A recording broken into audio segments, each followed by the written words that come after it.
яблочтан осындай мороженое. Сливочный дәммен, негізінде шоколадный деген де бар. Я осындай дәмін таңдадым. Сүтпен дайындалады, өте жеңіл дайындалады негізінде. Қазір бірге дайындаймыз. Өте жұмсақ екен, крахмал сияқты.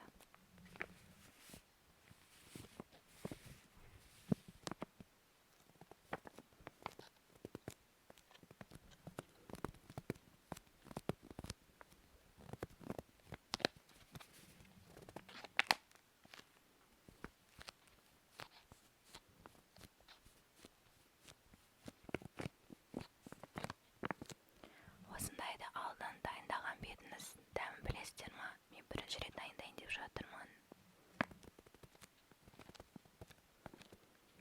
Тәтті шығады деген үміттемін.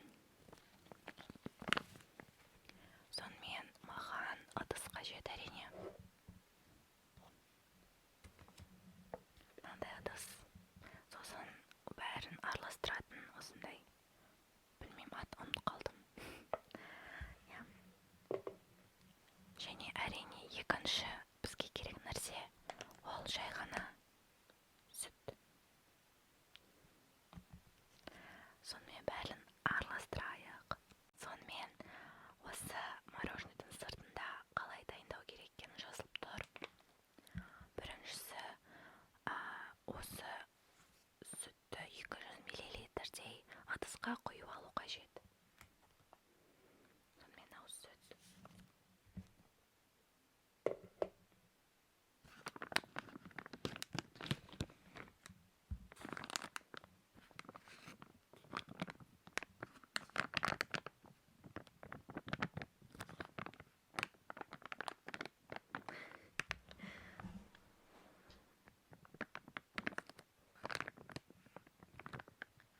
Мұнда сүт неше миллилитр екен?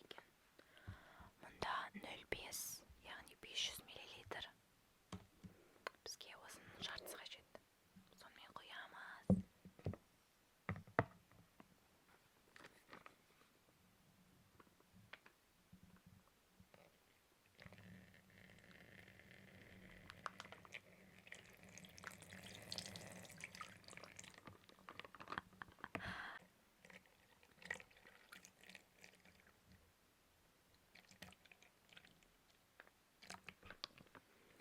Әзірге жеткілікті.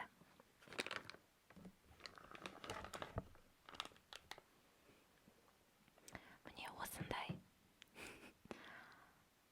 Аз ғана, бірақ маған өзіме жеткілікті болады. Сонымен ашамыз.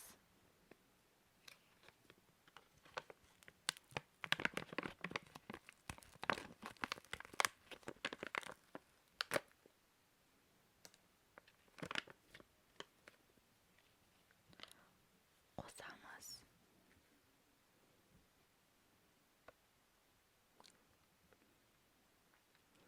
Өте тәтті.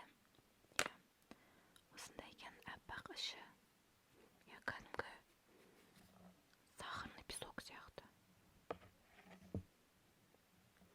Сөйтіп қосып араластырып отырамын.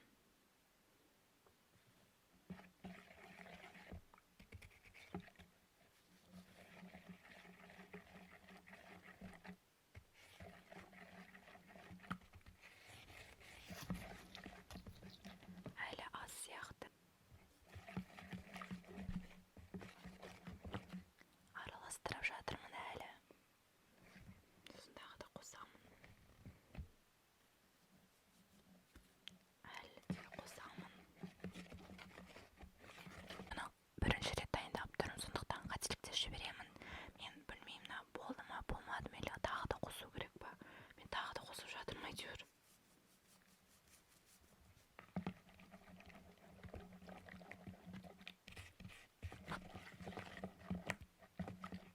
Жеткілікті шығар, нормально қостым, по идее. Енді білмеймін, көреміз.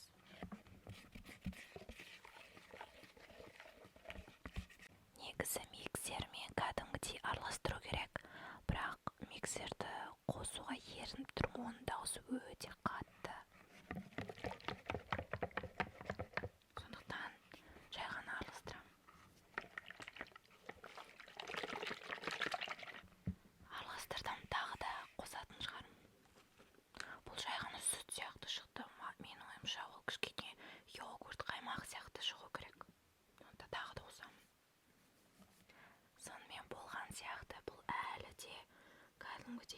сүт сияқты ешқандай өзгеріс жоқ.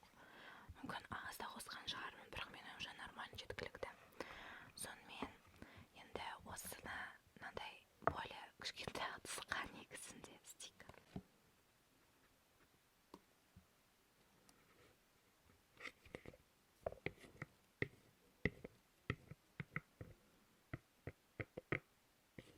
Өте үлкен ыдыс мынау да, жарайды енді бола берсін. Сонымен қазір осыны